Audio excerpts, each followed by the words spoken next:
This is breaking news. Welcome to War Learners, and we have the pleasure of introducing our very special guest for today. Sir Douglas Haig is here to tell us about his stories and experiences during the First World War.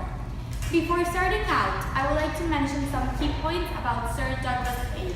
This will help us gain a better understanding and be able to communicate best. Douglas Haig was born in Edinburgh on June 19, 1861, into a wealthy family who owned a whiskey business. He studied at Oxford University and in 1884 went to a Royal Military Academy at Sandhurst.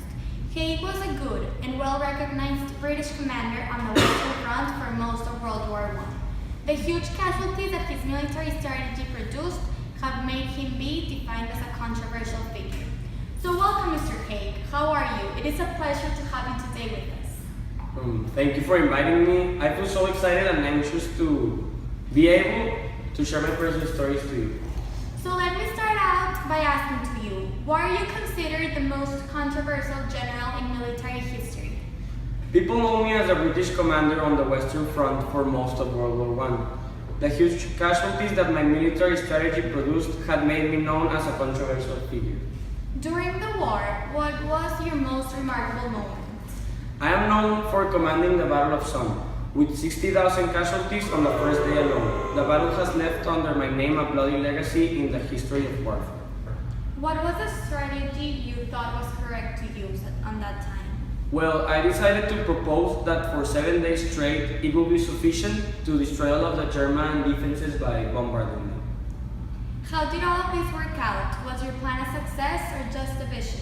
Unfortunately, everything was calculated wrong because in reality, German trenches were located lower than expected due to the German advantage of higher and not so waterlogged ground.